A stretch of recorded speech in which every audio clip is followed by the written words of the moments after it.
Welcome to another Foolish Thoughts episode. This is Joseph Barone, aka A Fool for Learning, your training and learning consultant. And our foolish thought for today is the buyout 5 years later, part 3. At the end of March 2019, I left my organization after a buyout, and in May of 2020, I did a series of episodes on the buyout, or as my former employer likes to call it, a package, on the things you need to do to prepare yourself for it.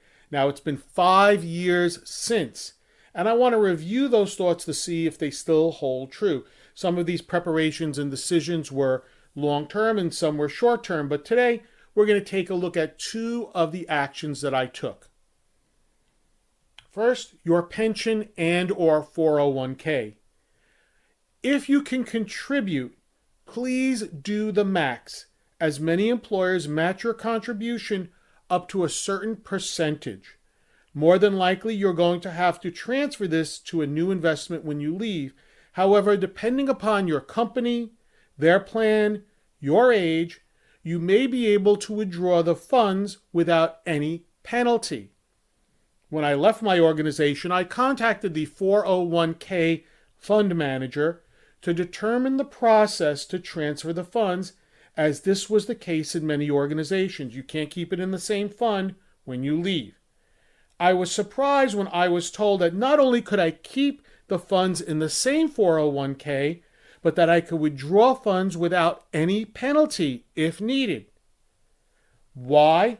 Because of my age, I was over 55, and the number of years investment. Now, I did not withdraw any of the funds, but it was good to know that it was available to me. It gave me a huge peace of mind. My final piece of advice in this episode, which I still believe stands, is negotiate or ask for something additionally. You may be able to negotiate something to, quote, sweeten the deal, end quote, as they say. This is especially true if you are voluntarily accepting a buyout.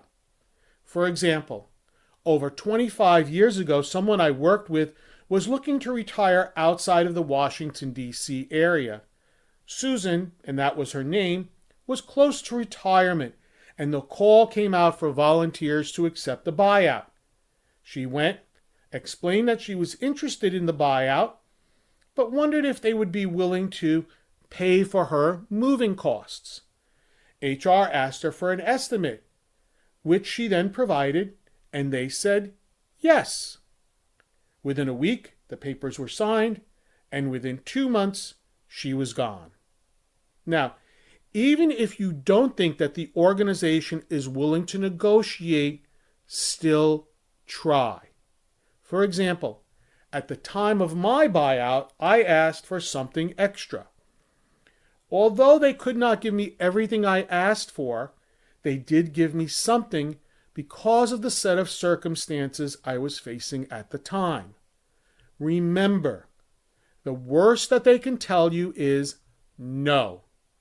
So, investing in your pension 401k and negotiating both served me well when I left and may serve you well also.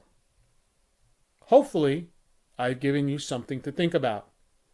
And if you learned something from this episode, please take a moment to like, comment, subscribe, or even share with a friend. To learn more about A Fool for Learning and how I can assist you and your organization with an appropriate learning solution to meet your business needs, please visit my website at afoolforlearning.com. This is Joseph Barone, the CEO of A Fool for Learning, signing out. Remember, learn, perform, succeed.